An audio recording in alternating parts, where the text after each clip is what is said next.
Welcome to Full Scope, a podcast with two guys in their 20s, giving their perspective on the games that we love and the story behind it all.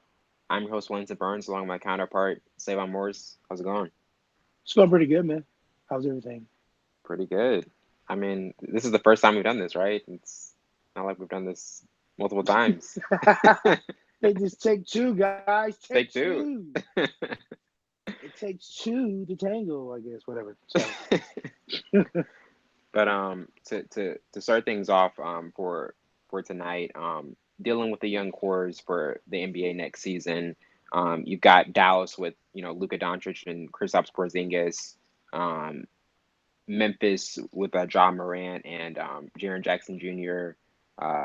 New Orleans with Zion, Lonzo, Brandon Ingram, Josh Hart, and then Denver, Jamal Murray, Gary Harris, Nikola Jokic, and a lot of those teams have potential to really be the best young core. But who would you kind of give the edge to in terms of who likely will be that best young core for next season? I think it has to be the New Orleans Pelicans, to be honest with you, Yeah, because the amount of young guys they got from the Lakers, and then going to get Zion Williamson. I think, and then to add to that, I believe the experience they have with the veteran guys is going to add so much to that young core because they have Josh Hart, who's a sharpshooter and a potential good front court guy. You have Lonzo Ball, who became a better defender. We saw how good of a defender he was with the Lakers coming off the second season. And then you have Brandon Ingram, who showed me that he can be a leader when LeBron went down, but then he had the blood clot. He got injured. A lot of these guys got injured, but I think bringing them to New Orleans, a new atmosphere, a younger core, they have some veteran guys. I think that younger core can do damage. With Zion fully healthy, he's going to give everything he has, and it's going to trickle down to everybody else. Then you have JJ Redick, you have David Favors, who I think is an underrated big man. You have Drew Holiday, who's an underrated point guard who does due diligence, and then you have Jaleel Okafor. I think he's ready to show why he was drafted first round, third pick from Duke. All these Duke guys on one team has to be a sign. Don't you think, Wellington? It has to be a sign. Wellington, you still there? it's special. Okay, It's so special because yeah. Can you guys hear me? Can everybody hear me? yeah. You were late. You kind of like cued you in a little late. Late. Wow, Now you're late, now but you're. can you hear me? Yeah, I can hear you. Okay. Um, but yeah, the Duke thing is very special because all we need is Grayson Allen now, and then it can just Yo, be. no, I'm joking. stop, please, Wellington, But stop. but in terms of the Pelicans, because this is a crowded it's gonna be a crowded Western Conference again, but especially with having guys like um, Kawhi and Paul George, LeBron and Anthony Davis on the same team, Westbrook and Harden. You have all these amazing duos, um, and the last three spots, even Golden State, I still feel as though Golden State's can be relevant and um, still can has a very good chance of being a playoff team. But in terms of the Pelicans' chances to kind of get one of those last three spots, um, do you think like that's a possible expectation for them? I think so because if you look at the lineup, well, the conference, the standings last year was Golden State number one, Denver number two, Portland three, Houston four, Jazz five, Thunder six, Spurs seven, Clippers eight. So you look at the top three right now, who will be there? It will be the Clippers, it will be the Lakers, it'll be the Nuggets, top three, right? Then that takes Clippers, out the Nuggets, Lakers, yeah. Spurs, it takes out the Jazz. I believe it takes out the Jazz. Houston Rockets go to probably nine or eight if they can work together. They still don't have a bench, in my opinion. I think New Orleans can win over 45 games to itch them in the last Wait, spot, number eight or number seven. I so believe. yeah, so some of the automatics: Clippers, Clippers, Denver, Lakers, and Denver. yeah, That's one, two, three. um, Utah's Jazz in for there, the right?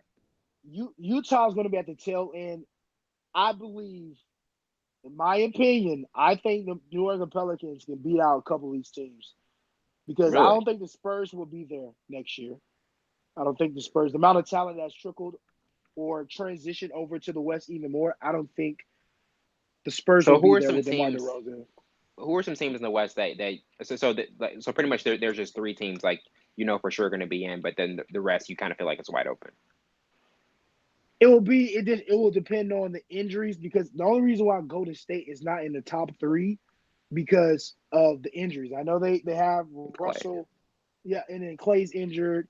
They lost a couple guys. They don't have any key players. You still have Stephen Curry, but I just don't think they're a top three team right now. But they're still a contender for the NBA Finals because we all know I think they can be those a six seed. rankings. Yeah, the rankings doesn't mean anything when you get into the playoffs because I've seen 8 seed teams beat number one teams in the first round of playoffs, so it really doesn't matter. But for sake of argument, I'm saying the Pelicans will be in there. They will win at least 40 to 45 games if everybody's completely healthy. Do not sleep on this young, talented team. These guys are for real. Zion Williamson is going to make a name for himself, household name. He made it in college. Now it's Mm-hmm. time for the NBA.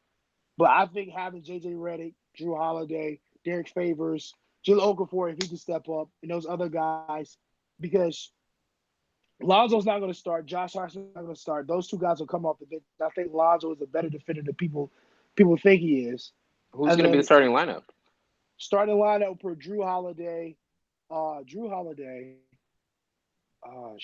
Redick, Derek Favors, Brandon Ingram, and Zion.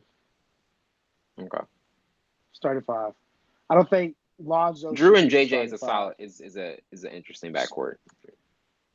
It's solid. I think it's solid enough. And then you have those young guys coming off the bench that'll give you good minutes, especially Lonzo. Lonzo will be crazy defender, and if he can be consistent on the back end of the other side, then whew, I know Brandon Ingram can step up. I think he's completely healthy now from the blood clot. He looks good. I Mm-hmm. don't think he's as motivated as where he was in the Lakers in LA, but I think he'll get there because Zion is. I'm just excited about what the Pelicans do. I know I'm going all in on those guys. Mark my No, words. I Yeah, really feel as though they can be a team that wins 43 games and has a chance to be in the playoffs. exactly. I'm just looking at Sacramento was 39, had won 39 games. They're a Lakers dark will not. horse to get in. Yeah, Timberwolves. I don't think they'll do anything. Grizzlies, even with the addition of a couple players with in the draft, the Phoenix John Mavericks. Morant. I think Porzingis will get hurt again this year.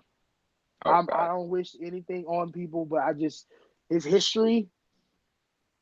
I mean, come on, last 2 seasons he's been injured, so I don't really have much to say about the Mavericks. But the top three definitely Denver, Lakers, and Clippers, most definitely, most definitely. But the Pelicans can inch in there at number 8 or number 7, I believe, in my opinion. Yeah. I mean, it really feels as though like this is gonna be like one of the most entertaining young teams to watch.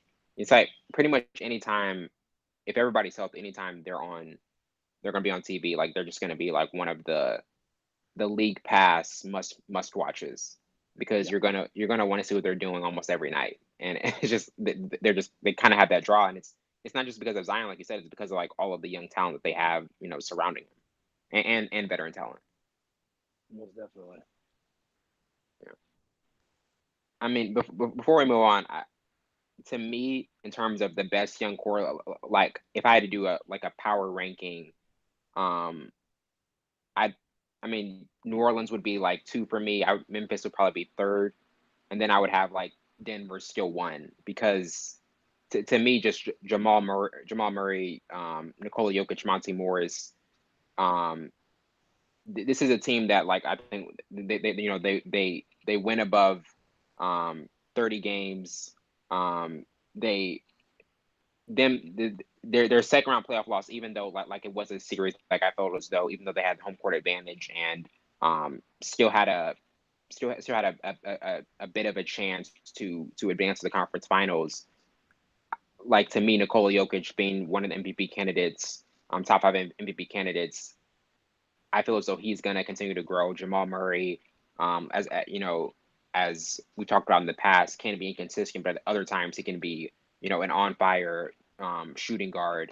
And then you've just got, to me, their youth and continuity with what Mike Malone has done. Just to me, like you said, like they're probably going to be one of the three, the top three teams in the West. And I Yeah. feel as though that second round playoff loss is going to even teach them something more for this year. Don't forget Bol Bol. I think I'm pronouncing his name right. Well, yeah. Yeah, Bol Bol. Yeah, I think he's gonna be a good guy. And they added Jeremy Grant, the I just saw that. I just saw beloved that. OKC player. Yeah. Um, moving on to real quickly to Jamal Murray and Ben Simmons. Both guys signed 5-year, 170 million extensions, and with Ben Simmons, he's the fulcrum for the Sixers offense, the facilitator, and has worked on his jump shot more this offseason. But it's gonna, how it looks in April and May when it really matters and games are tight, and you have to be a successful half court offense to really advance in the postseason. That's where it's gonna be determined the most. And then Jamal Murray, averaged 23 points in the second round series against Portland, and has been inconsistent, but other times has 19 of 21 type shooting performances, and it's just on fire like he did in a couple games against San Antonio. But in terms of which players, I guess, path to taking the next step, or potential to take the next step, which one would you say is more urgent for their respective teams? Oh, is it more urgent or just Or not more urgent, or just kind of like more necessary for their teams to take, kind of like to go farther in the postseason? Okay. Well, I'll probably just stick with Jamal Murray. Yeah. But for individual players, for those guys, I think the ladder is a little shorter for Jamal Murray than it is for Ben Simmons. But for the Denver Nuggets as a whole entire unit, they're inconsistent, and it shows in the individual players like Jamal Murray. But I will say Jamal Murray has a overall complete game if he's more consistent. We see him go from regular season to postseason, averaging more points for was I think I believe it was 18 points to 23 points in Yeah. the playoffs when it mattered the most, I believe. But if that energy and that type of MO is created as a unit, it will definitely start with an individual player like Jamal Murray. We all know Jokic is the guy, the main leader, I believe, because when Jamal Murray didn't have it, Jokic had it. Double double, then it kind of went to a triple double. Mm-hmm. So, but if Jamal Murray can continue to play, consistently, postseason and regular season, this team skyrockets to number one in the West because we all know they were one for a short period of time, I would say, but they were number one in the West at one point last year. Then they ended the season with number two, went out second round of the playoffs, which I think is ironic because they were the number And two seed. Yeah, yeah, and if you think about it, last year they won 49 games, and was just, they were literally one regular season win away from being in the postseason when they lost to Minnesota, and that winner take all, whoever wins goes to the is the eighth seed. right. And I think, yeah, I mean, it's an incredible turnaround from that year to last year and this year. You just look at and you stepping back and see what type of team are we going to Yeah, get. We got a team where we didn't, they almost made the playoffs. We got a team who was number one and then in the number two seed, they get put out second round of playoffs. So what team are we going to see from the Denver Nuggets this year? It all starts with Jamal Murray's consistent play. That number at 23 points a game has to go to the regular season this year to be able to, continue to push through that threshold of going and competing for a championship. yeah, I would definitely agree. So you feel as though Denver is um has the better chance, or you would say is more likely to go farther in the postseason for next year? Um, I would say yes Okay. because of because of the play they did last year and the place the I guess the pecking order they placed themselves in last year being number one with the stacked Golden State Warriors team. That's Hmm. and then now we don't have that stacked Golden State Warriors team next year, and we have one of those players out for majority of the season. So they are definitely the number one front runner to win the West right now because of the Golden State Warriors kind of Wait, who is? diminishing the Denver Nuggets. The Denver Hmm. Nuggets, not the Clippers, even with Kawhi Leonard and Paul George and the man of brother, whatever, all on paper and on games we've seen last year and being number one seed in the West Conference Finals. I mean the West, they're the number one front runner to win the West Conference. Wow. Yeah, even with Wow. Kawhi and Paul George, because That's we've seen. I know Kawhi is a different player from Russell Westbrook or Carmelo Anthony, or but I still think that team they're gonna face some obstacles next year. A lot of people think their defense is gonna be crazy. They have kryptonite, and it's gonna be the Los Angeles Lakers. Mark my words. I'm serious, man. I like the Clippers, but I don't no. I give mean, them the West. I Yeah, I don't like. give them West. I mean, I like the Lakers too, but I mean, there still are some question marks about their depth in terms. If you compare the Clippers bench to the Lakers bench, like I'll take the Clippers bench any day of the week. Like, and then you're telling me you're going to add two of the best two players in the league. You got still have Patrick Beverly and Montrezl Harrell.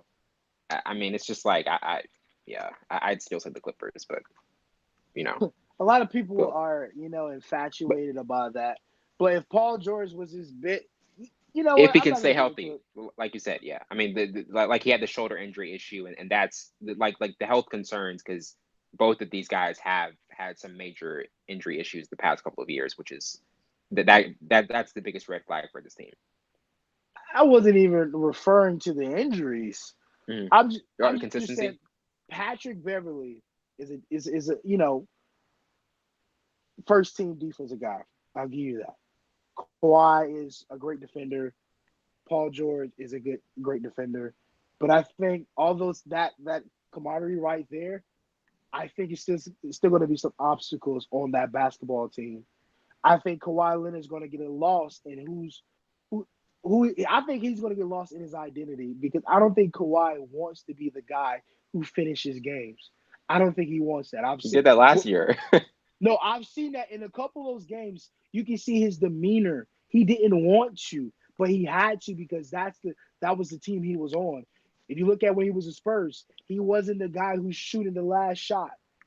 He had to do that with Toronto Raptors because he was the last. He was the only guy. He was the man. Now He did it successfully. he did it successful. Oh, okay, the last I guess game six. When he tried to take over, it didn't happen. It didn't happen. Van Fleet shot them into. Come on now, let's be realistic, Wellington. Oh Come no, on, no, Wellington. no, of course. Like Van if you Vliet was like really huge in that fourth quarter. And just in general, like he had countless number of threes to keep them in that game. And Siakam was really the the best player in that game. He had like and 27 points. Cal was the best. Cal started all that. Oh yeah, 11. But I'm saying like that was the amazing thing about Toronto. It was from they had contributions from everywhere. I mean, that was just like one of the most balanced teams in the league. You know, But even in that, I'm just getting at the identity crisis. I think it's going to be an obstacle you had some for hesitations Kawhi. about whether he wanted that. Yes, Yeah, okay. yes, because what I've watched, I went back and watched all those games. Thank you, NBA League Pass. Wow, I dedication. watched those. Yeah, I watched those games, and I didn't want to just say, okay, he doesn't want to finish. You can see in his demeanor. I know you don't. He doesn't show a lot of facial expressions. He doesn't show a Yeah, lot of emotion, but you can see when he gets the ball, he was like, like when they I give don't him the know. ball, like the last 2 minutes, he's like, oh, gosh, I gotta do this. It's like a not a regret thing, but it's like a hesitation. And he was like, okay, I have to be the guy. Because that was my argument for him leaving the Spurs or wanting to leave the Spurs. He wanted to be that guy. That's not the case anymore. He doesn't want to be the guy. But do I think Paul George can be that guy too? I don't think so. I don't think so either. Hmm. Not be the. I don't know. Maybe I'm just trying to spark up some debate. But what I've My seen takes. with Paul George, like the difference between Paul George with the Pacers and the OKC was Paul George was a animal sharpshooter. He had that animalistic instinct in him when he was before his injury. After his injury, I think he became. Oh, Wellington, where did you go? Come on, Wellington.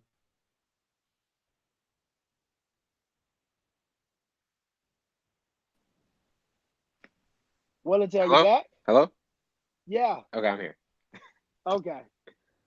You know what? Let's just move on to the Yeah, next topic. we're like already talking about the Battle of LA. We're like, you're like, come on, the Lakers gonna be the Clippers kryptonite. Oh my I'm saying this is god. gonna be the best defensive team like we've ever seen in the last 15 years. Wellington, tell the truth. You didn't want to hear that what I was talking about, so you exit the podcast and he was like, No, okay, maybe he's that done now. absolutely was not. That absolutely was not the case. I Oh, would be, I'm just. I would be a horrible host if that was the case. Oh, But, that you are a great host. You are a great host. but we have it on record. The Nuggets are your West favorites Right to now, make yeah. it all. Gotcha. Yes. Um, Transitioning to the Wizards, there was a report this past week that they're currently planning to offer Bradley Beal a 3 year 111 million contract. Obviously, John Wall is still out, and with Bradley Beal, he had a really good year last year. I think averaged 25 points, and really he was still a very competitive player, even though this team was just kind of drowning, in the abyss of I guess just irrelevancy because the Wizards are no longer. I mean, Right. it's been about 2 or 3 years since this team has really kind of been relevant. Like that last year when that year when Isaiah Thomas was in Boston, and they took them to 7 in the second round of the playoffs. That was kind of like the last year because they won 49 games that year. The last year they could have really made a run. Um, but with Bradley Bill's future and just kind of like the thing is he can stay there or he can compete like it's kind of like the Kimba discussion because you always felt as though Kimba would stay in Charlotte and I just kind of felt like okay like I kind of wanted to see this guy finally be able to compete at the highest level and actually have a chance to go far in the postseason. But and it's like the same thing with Bradley Beal. But what do you think about just kind of like the decision making process for Bradley Beal, like in terms of accepting the max or just kind of declining it and really trying to get to be on a competitive team? I think what I love most about the transition into this new day and age of basketball, the players have power now. Yeah, I player love empowerment that era. about they have the power. So when it comes to competing for a championship, I think Bradley Beal, who's still 26, has given have given the Wizards a lot of his youth, a lot of his talent, and to not be a contender, I think is a slap in the face of the hard work of those guys. But you look at the roster, they got rid of Gortat. No, they got rid of Gortat. No, do they still have Gortat? Hello, well it's his static.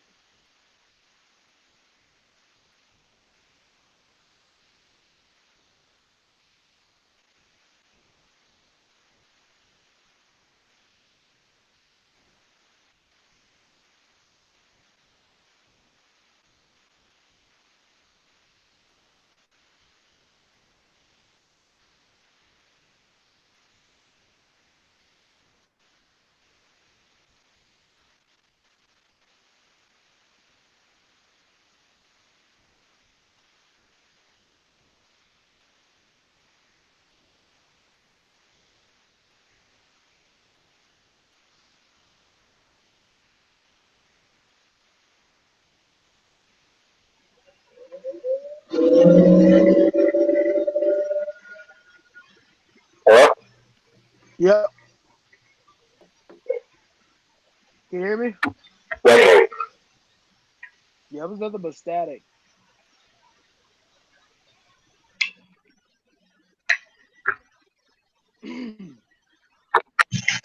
still hear me?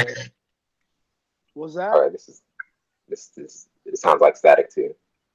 There's an echo now. Yeah, it's bad.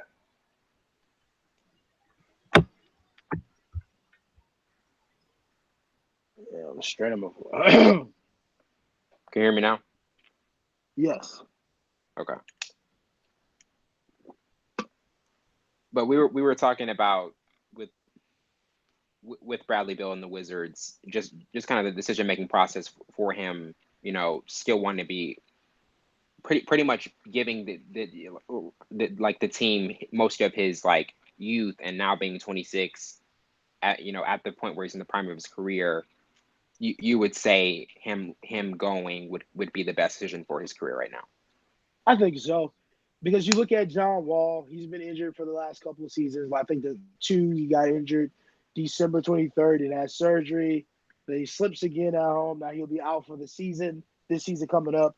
So your other big two, I guess, if you will, um, is out.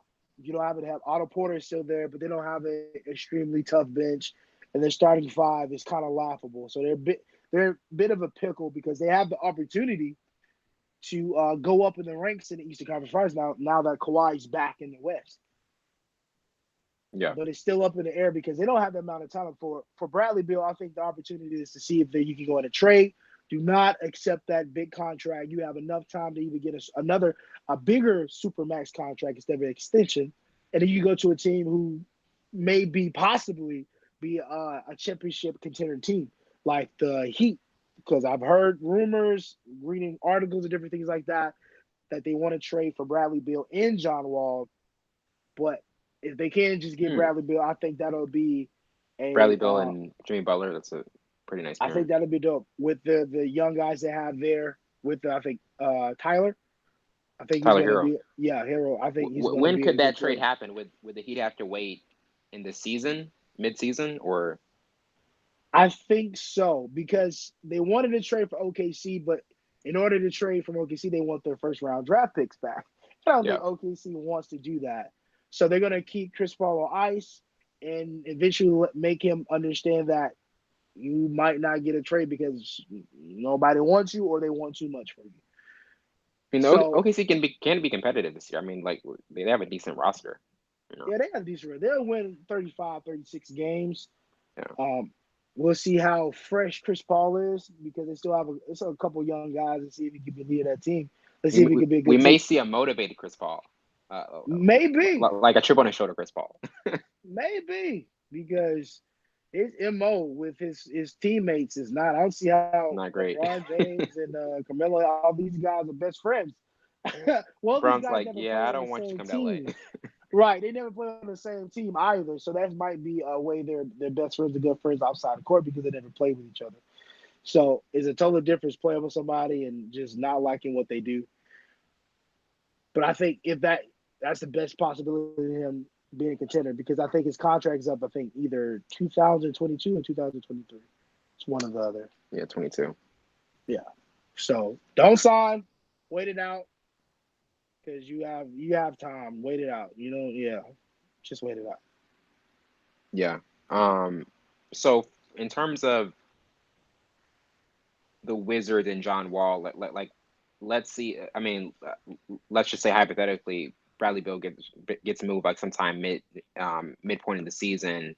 Um, like there's so many teams where like we can see what their plan is for the future. Like OKC, like they got a ton of first round draft picks.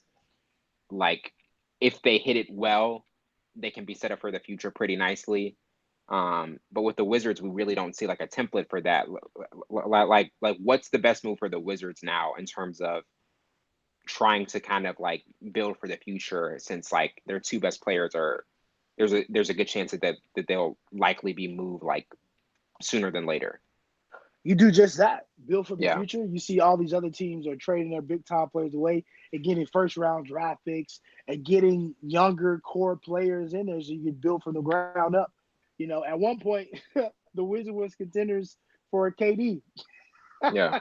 That was funny. And he went to the Warriors. So, but no, you clean house if you have to clean the house, understand that you're gonna have to rebuild, and in the process, you have to trust the process. It's already that's already patent, and can't use the trust the process, but trust the process. Go young, get your older guys. If you have to get Bradley Beal, trade John Wall, get some other younger guys in there to hold you off until you get to where you want to be as an organization. Because you holding off for Bradley Beal, you could get some bench players for Otto Porter. You have to move as a general manager. You have to move some guys out and start young. And I think that's where the league is going to, because most of the time these guys are tired of. Look at OKC; they're going to trade Russell Westbrook regardless in the next couple of years or years before. So they understand where they have to be in this new age and new era of league. Yeah. Um, Transitioning to free agency and some of the thoughts the commissioner had on it. There was recently a meeting with the NBA Board of Governors in Las Vegas, and Zach Lowe and Brian Windhorst they kind of wrote a piece about it in terms of like the league kind of trying to crack down on players. I mean, not really players, but in terms of just teams like communicating with players under contract. And one of the quotes was that. Um, Quote, governors in Las Vegas and since discuss ways to close the communication gap. Perhaps teams should be more free to talk earlier to their own impending free agents and their representatives without cloaking such discussion under the guise of negotiating an extension to the player's current contract. One issue here, the same agent might represent that player and other players on their team set to hit unrestricted free agency. Discussions of the first might naturally lead to the informal chit chat about the second. Can the league really expect teams and agents to silo such discussions? Does it want to be in the business of monitoring chatter to make sure that they do? So this is one of the things where, I mean, we saw it with Paul George back with a couple of years ago when the Lakers got fined for like communicating with, I believe, either him and his agent when he was under contract. And that's when most people thought it was okay, he's going to go to the Lakers and the Lakers have it. And then obviously the thing with the Clippers and Kawhi with like multiple Clippers, like um, front office personnel being at like almost every Raptors home and away game to just constantly be like in the shadow of Kawhi, like almost them saying like, "Hey, we're constantly going to give you our recruiting pitch. We want you to be here next year." But there's also the thing where honestly the league may not be able to control that much because players they can communicate as much as they want to, and that's something that uh, even the year before KD went to Golden State, Draymond, Andre Iguodala were communicating with him, talking about the possibility of him coming over, and that's something the league really can't crack down on as much. But in terms of all of this and what the league could do, like, do you think there's a way to kind of crack down on it more? Do you think it's just one of those things where this is the player empowerment era, guys are going to go where they want to go to, no matter what Right. front office or executives decide to do? Like I said earlier, I love that players have the power to move the way they want to out this sports realm, I guess, because now no one bats an eye when an organization trades a player during a basketball game or Yeah. get rid of a player for whatever. So I think if a player wants to talk to another team while he's on contract, why shouldn't he? If another team wants to talk to a player during regular season or whatever, business hours, whatever you want to Why say, can't they? why can't they? Right? Yeah. Because it's a business at the end of the day. It's a business for the players, it's a business for the organization, it's a business for the fans, it's a business for everybody. Everybody gets a piece of the pie. So if the players can't have the opportunity to, have a say in their future, doesn't matter what the restrictions are, they should be able to do it. I stand behind the players wanting They to should be able to have go. some apple pie. Yeah, they should be able to have Yeah, a piece of the apple pie. they should have a piece of the pie. Why can't they get a piece of the pie? But I don't see wrong it because they already chastised the younger players in college for talking to agents too fast. Now they changed that rule. So Exactly. you see where the game is going from college to NBA. You don't want to put more restrictions on that because it's gonna just have more backlash, in my opinion.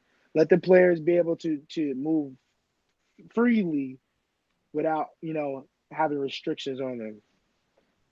how much issue in terms of the Clippers and Kawhi, because like even like when they were doing like this NBA like finals pregame thing. It was like Michael Wilbon, Magic Johnson, Doc Rivers, like Stephen A. Smith. Like they were doing this like roundtable discussion before the finals, and Doc Rivers was like comparing Kawhi to Magic. And I think like the league fined him for that.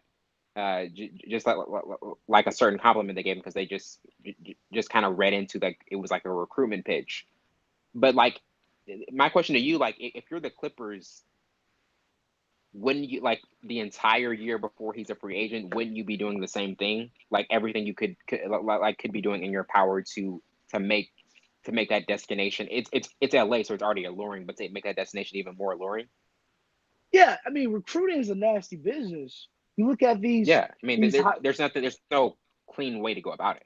not at all. I mean, you whatever you get the upper hand in without breaking like with college wise, don't pay a player to come, but that's we know all we've seen accounts and we know players that have been paid to go to a team because they got paid. You look at man, I'm not gonna get into that because Miami's got chastised for it, USC got chastised for it, Arizona got chastised for it.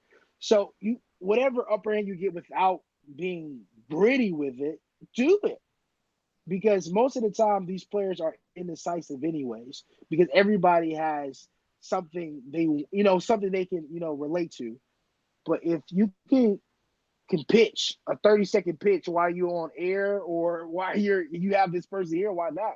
LeBron James was sending text message right after the NBA the championship, sending text to Kawhi Leonard. So like whatever you can get the upper hand in, hey look, it's a business. I see that as a business. They're cutthroat anyways. Excuse me.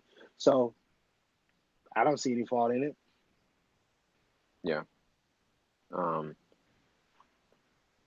I mean, that like that's really the like the main thing about it, and it's just sometimes teams really, even though they're doing a lot, you really can't convince me there was no way Kawhi was going to end up in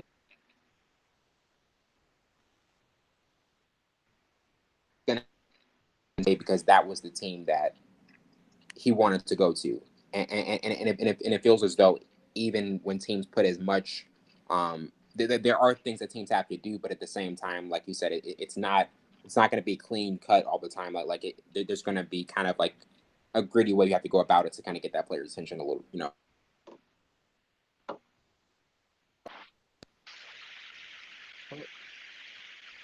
Oh, the NFL. Can you hear me? I hear you now.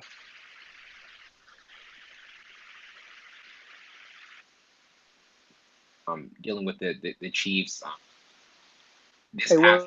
we're in and out.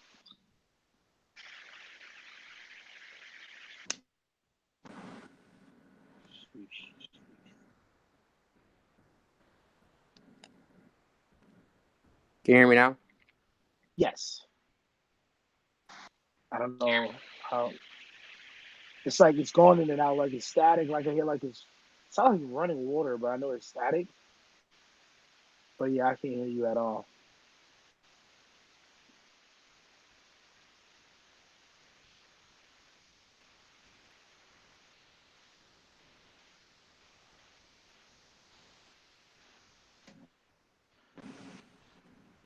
Anything now? A little better. A little better. Yeah, there we go. Shit, it's not good now. But yeah, dealing dealing with with Kansas City in the NFL, they average 39 points, and average the most points in losses in the Super Bowl era with 39. Mahomes was incredible. I had a 114.6 passer rating and three losses for that season, and the fourth highest passer rating in losses. So I mean, every time they lost, they were still able to put up points, but they gave up too much too much on the other side of the ball. Um, you know, the average opponent drive was 6.6 plays, which is which was dead last in the league. And at the end of the season, they fired their defensive coordinator Bob Sutton and hired Steve Spagnuolo and switched from a 4-3 to a 3-4 defense. So with the offensive innovation that they have, because they have the, still one of the top two offenses in the league, and the reigning MVP. Do you think as though they're going to be able to do enough to retool that defense to kind of get back um, to get back to the AFC Championship and make a Super Bowl run? I'm going to say hopefully from a base 3-4 to a 4-3 base. I think the transition won't be as hard. Now you have guys with the hand, excuse me, have guys with their hands in the grass, 3-point stands coming off the ball. I like 2-point stand. I think 4-3 defense a little better for the passing because it was second to last in, as a total defense and passing, giving up almost 350 yards per game.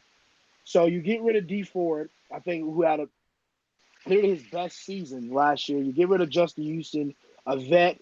You get rid of Eric Berry, who was a vet coming off the injury. But all those guys was injured the past couple of seasons. We all know Eric Berry had his complications with his health. But you go get Frank Clark, who played in the 4-3 defense in college. And he had a phenomenal season with the Seahawks.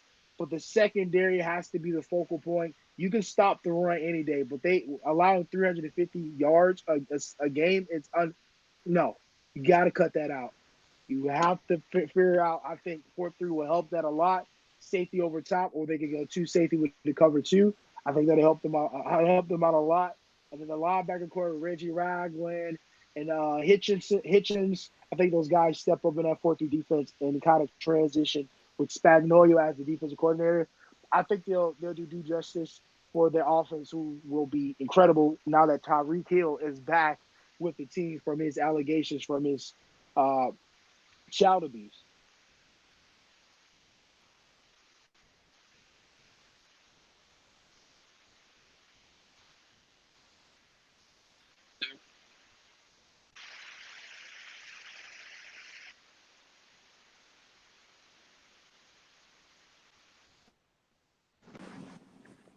Can you hear me? Now I can. Okay. Goodness, this is going to go down as one of the worst sounding Full Scope podcasts in Full Scope history, but we apologize. We're trudging along, but dealing with that for Kansas City, it really feels as though, like, when you have a great coach and when you have a transcendent quarterback, the offensive issues aren't the concern, but it just seems as though can they kind of like cut back on some of the defensive like miscues they constantly had, because it's almost every time they were in a close game and they needed a stop, like, they really couldn't rely on that. It just had to be a shootout. It just had to be like, we just have to outscore the other team. Like the Rams game when it was like, I think 54-51. That was a game Kansas City probably should have won, but it's just like they couldn't get a stop at all. It's just like they're going to be like, whoever has the ball last, Right. is going to win. And if, let's just say their defensive issues don't get better and they're still similar, and Kansas City's like, okay, we just have to keep rolling that. We just have to keep hoping that Mahomes just gotten just even better than he was last year and just taken to another level. Like, would you say like that's a team that you still feel as though is going to come up short, or there's a possibility like they could even get farther just because the offense takes another step? Because that contradicts what the league is about in terms of defense winning. Defense wins championships. I think every sport is transitioning into a new era. I do think defense still will win championships, but the way the NFL is going away and the value of different positions has increased, quarterback always has been the focal point of an offense, but the wide receiver has more emphasis on it. The tight end has more emphasis on it. The running back position, running wise, doesn't have that much value, but being a wide receiver has more emphasis than running the football in the backfield. You look at James White, he's a perfect example. Darren Sproles, perfect example. Those guys who can catch out the backfield effectively. So the way the game is transitioning, defense doesn't have to win championships. Defense has to stop them were necessary to win the Yeah. championship. But for the Chiefs, I do think signing Tyron Matthew, uh, Bashaud Breeland, and getting Juan Thornhill from the draft second round, I think who's a steal. But here's the kicker: all three of those guys are questionable for week one already. So you go in, you make Mhm. the necessary changes to get the players in your secondary that you think that will be a good fit, and these guys are questionable for week one against the Jaguars, I believe. Let me double check that. Yes, against the Jaguars, who I think will try to come back and kind of redeem themselves from last year because it was just a terrible show from offense to defense with Blake Bortles. I know when they gave him that extension that Blake Bortles was gonna just crumble like a cookie. That's the way the cookie crumbles. But the secondary has to be the focal point. We already know the offense is going to be great. Patrick Mahomes is going to be Patrick Mahomes. Tyreek Hill is going to be Hill. Kelsey's going to be Kelsey. Sammy Watkins is going to be Sammy Watkins. The list goes on. The offensive line is stronger. Now the defense has to step up. Secondary already injured for week one. So that there you go. If they can get healthy, maybe they have a chance. The 4-3 defense, I think it will help them a lot in the pass game, but these guys have to be healthy.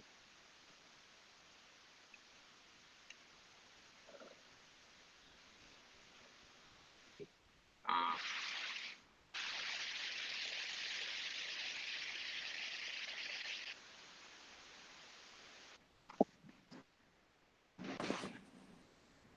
Hello. Yeah, I hear you now. Okay. Gotcha. But yeah, I really feel as though like your philosophy or just what you like to see as an NFL fan is like compared to two games like the Rams and Chiefs game. That's probably a game like for you hated to see because it's just like there's no defense. For me, like it was like one of the most probably the most entertaining game I've ever seen. And then you look at the Super Bowl where it's a defensive stalemate, and defensive specialists just loved that game. And it's like sometimes with the NFL, as we saw in the Super Bowl, it was a combined 16 points. Yeah. It was nothing like offensively spectacular. And then we look with the Kansas City Rams game. I mean, a combined 105 points, that's just like the contrast in terms of a regular season, just special type of outing, and then compared to the biggest game of the year, where you know the mastermind Bill Belichick still shuts down the a great offense with the Rams. Most definitely. Because we've Yeah, seen these secondaries kind of I don't know, man. They're diminishing, man. The secondary used to be a taking a step sacred. back.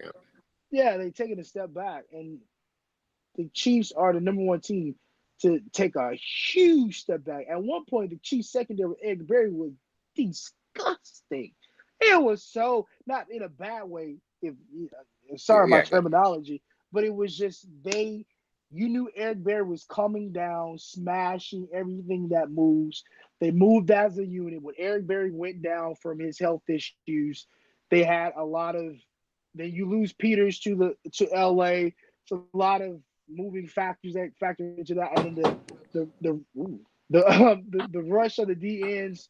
They were injured. Justin Houston didn't have the same impact that he did. D Ford was coming in. It was just a lot of things because if the what makes it what helps the secondary and what helps the front the pass rush, they help each other in tangents. If they get a pass rush going, it makes it so much easier for the secondary because you can't hold people for that long. If you don't have to blitz, you rush a 4-man rush, and they get to the quarterback. That helps the secondary. And if the secondary can hold the wide receivers and the routes and get in coverage, it helps out the pass rush. So everybody helps out everybody, but that's what they lack. They were number 32. They were second to last in the NFL on their defense, but they were top five of offense. That's a problem. Yeah. That's a problem. But I digress. But if they want to go the distance, their defense has to step up. Most definitely. Yeah, for sure.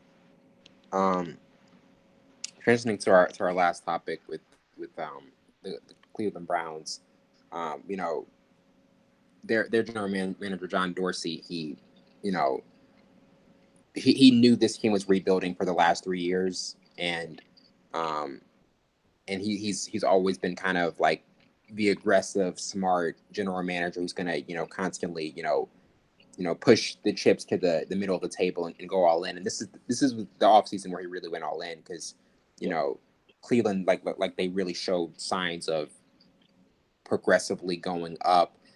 Hugh Jackson, they let go of Hugh Jackson, Yeah. hire Freddie Kitchens, and the rebuild like really sped up. I mean, Denzel Ward, he's shown signs of you know taking a step up. They get Greedy Williams the second round. They trade for Olivier Vernon for the pass rush, and then bring Sheldon Richardson in, and then obviously you have Odell Beckham Jr., which is the biggest acquisition for one of the biggest acquisitions in the offseason, and a second year Baker Mayfield, who was one of the best rookies last year. So in terms of Cleveland, because I mean there's a ton of talent on this team, and with that there's going to come like a lot of times with a team like this, they're going to be good. They're definitely going to be a good team, but sometimes there's unrealistic expectations in terms of how far they go. But for this team, in terms of what you've seen, um, what isn't a realistic expectation for them? Because I would think up like a postseason berth would kind of be one of their expectations. It definitely is. Postseason is definitely on their radar. It has to be with the moves that Glenn Dorsey made this season, last season, the year before that. This man has been moving strategically throughout the NFL as a general manager with excellence, man. This man's a great GM. But I think the biggest move we all know was Odell Beckham Jr. Incredible move, man. And then you add, well, it did add. But I just think about the draft picks just for a minute. Before Odell even came, getting Baker Mayfield was a great move. Getting Nick Chubb, Yeah, a churner, was a great move. Also getting Njoku, who is going to be an outstanding tight end next year. He's under the radar right now, but I tell you, a lot of people are going to draft him in fantasy football. The guy can run, he can block. He's all over overall, excuse me, tight end at mm-hmm. that position. And you look at the defense, who kind of gets put on the back burner, but you have Jarvis Landry on one side, you have Odell Beckham Jr. on the other side. You have my guy from the Florida Gators who put up Your numbers. guy. It was a pretty good, yeah, my guy Tonio Callaway, Florida Yeah. baby. And then I love Rashard Higgins. Their wide receiver core is top 5 right now. Oh yeah. Because Callaway he's gonna beat you. He's a slot guy. He's an outside guy. He can beat you deep. He can run any route. Baker's eyes are going to be so big. Right. And So Rashard we got all Higgins, these people to throw. all these guys, tight ends, it really looks similar, similar to Kansas City Chiefs offense. Yeah. Those guys, yeah, they have burners in LA's which now is Cup's back. Oh my gosh, LA's gonna be nasty. If Cup can play an entire season, I'm telling that's you, gonna be crazy. if there's one guy when it was the NFL last season that you talked about, I think at least like 3 times a week, Yes. it was Cooper Kupp. Like it wouldn't be an official podcast if you didn't bring up Cooper Kupp's name. He would have gave the Patriots a Fits. fit. Yeah. Oh my. Oh my. A safety can't cover him. A linebacker definitely can't cover him. He's in the slot majority of the time. What are you going to put a nickel on him? A nickel can't cover him. Nobody can cover Cup. Nobody. Except for injury. Well, that's terrible. What's wrong with you? That's No, horrible. but from the offense perspective, those guys are good. They have 4 running backs You go from that can go the distance. you go from saying injury can stop Cooper Kupp from saying predicting that Chris Porzingis is going to get injured next year. It's going to happen. Hey, look, I'm sorry. I never wish injury on anybody, but I'm just going from just the track record, Yeah. man. He got it's coming from somewhere. But from their offense perspective, they get a A minus because not only do they not Absolutely. have great players, they have depth at every position. Running back, Nick Chubb, Duke Johnson, Kareem Hunt. Sheesh. Odell Beckham Jr., Jarvis Landry, Antonio Callaway, Rashard Higgins. Njoku, Demetrius Harris is under the radar as well. They have a good offense. They're still trying to get over oh shoot, I forgot his name. He retired last year. No, actually he retired 2 years ago. But they replaced him with Greg Robinson. But you look at the defense, this they get put on the back burner because of the great offense they will have. But getting Vernon was a good move. They drafted Miles Garrett high. That was a great move. You bring in Sheldon Richardson, who's a run stopper.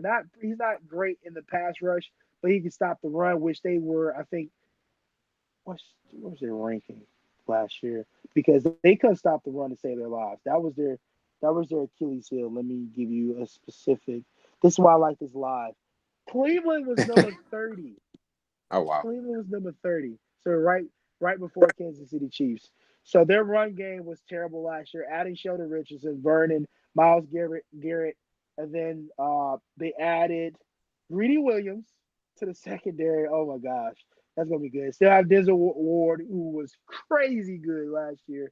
Made a lot of Yeah. strip sacks, forced fumbles, and he played great. Damaris Reynolds at his good position at safety because when he went to Green Bay, I love that he's with Green Bay. We had him at cornerback. That's not his true position. Safety is. And then you have a veteran guy, Morgan Burnett, not NBA champion. Oh my gosh, NFL champion. Guess who with the Green Bay Packers? So you bring in some experience in the secondary. You bring in Greedy Williams, who was phenomenal at LSU. You bring in some run stoppers, a guy who get after the football with Miles Garrett. This defense should be good. Hopefully, Yeah. but they do get put on the back burner because of the offense. These guys definitely have postseason written all over them. Yeah. I, I mean, to me, it definitely seems that way. I mean, like this offseason, it definitely gets an A or A minus. Like it was just an excellent Yeah, offseason to it construct was. this and bring like you said, them having depth at every position, and Baker, like what are you expecting from Baker's second year? Like in terms of what you saw from last year, like before we close out, what's one thing like you think he can like improve on to for them to accelerate their process? I think his patience. Yeah, I think Baker when he gets the green light. the comparison of Brett Favre, it's for a reason. Brett was not patient. Brett forced a lot of passes, but he was such a good quarterback. He made Get a away lot with of it. passes because he got away with it because of his talent. I think Baker's the same way. If Baker's just to be more patient and allow his wide receivers to move, I think their offensive line a little better. But allow his wide receivers to move, he'll have that. You see him now with the chemistry you have Odell Beckham Jr. in camp now, and you have Mhm. Jarvis. Just give those guys time to work and trust to be patient. I think he forced a lot of throws and he tried to put the team on his back too early. It was his rookie season. He came in, took over for Tyrod Taylor because he was injured. But take your time, be patient. I think that's the one thing, the only knack I have against him because everything else he has: big arm, speed, pocket presence, understanding defenses. I think that's the only way. Just be patient. Yeah, I would definitely agree. I mean, the Brett Favre comparison is like the most apt one because it's interesting because Yep. John Dorsey said like, he saw Brett Favre in this kid, like he was just like that's I'm seeing that in him, and I really want to. This is the guy I want to select, but yeah, that's definitely going to be a key factor for them. Um, well, that wraps it up for tonight. I'm host Wellington Burns, along with my counterpart Savon Morris. This has been Full Scope. See you later.